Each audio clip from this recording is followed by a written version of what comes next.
Gadis kecil ini sedang menjual apel. Secara tidak sengaja dia menabrak seorang wanita. Wanita itu menamparnya dengan keras. Ayahnya segera berlari untuk melihat keadaan putrinya, hanya untuk menemukan hidungnya berdarah tanpa henti. Dia segera membawanya ke rumah sakit. Saat menunggu dalam antrean untuk mendaftar, gadis kecil itu tidak bisa menghentikan mimisan. Karena khawatir mengotori lantai rumah sakit, dia mengambil ember kecil yang ada di dekatnya untuk menampung darah. Saat itu seorang perawat memperhatikannya, dan dengan cepat membawa sang ayah dan anaknya ke ruang gawat darurat. Setelah pemeriksaan awal, dokter mendiagnosis gadis itu menderita leukemia akut. Biaya pengobatannya sebesar 300.000.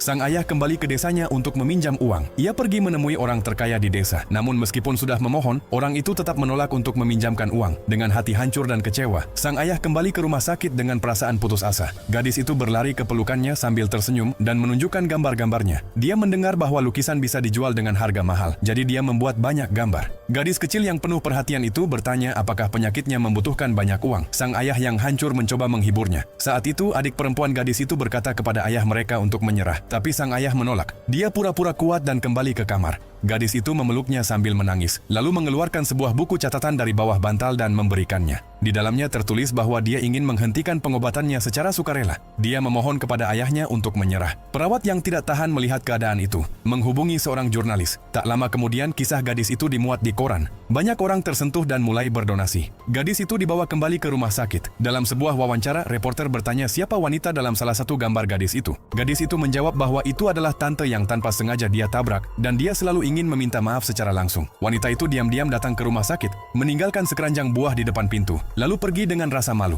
Setelah 1 minggu menjalani kemoterapi, gadis itu mulai muntah-muntah. Orang-orang baik hati terus mengikuti perkembangannya. Namun gadis itu seakan menyadari bahwa hari-harinya tinggal sedikit. Keesokan harinya, dia membisikkan rahasia kepada dokter. Sebenarnya dia ingin hidup agar bisa merawat ayahnya. Dokter itu memeluk gadis itu erat-erat. Ayahnya yang mendengarkan dari luar, menutup mulutnya agar tidak menangis. Seiring waktu, kondisi gadis itu semakin memburuk. Saat menjalani resusitasi, dia berkata dengan pelan kepada dokter, "Tolong, donasikan mataku." Ternyata dia pernah bertemu seorang anak buta di rumah sakit yang sudah lama menunggu donor kornea. Ketika ventilator dimatikan, gadis kecil itu meninggal dunia. Perawat memberikan surat dari gadis itu kepada wartawan. Dalam suratnya tertulis, "Jika aku meninggal, tolong donasikan sisa uangnya kepada orang lain." Semua orang menangis karena kebaikan hati gadis kecil itu. Jika itu adalah kamu, apakah kamu bersedia membantu gadis ini?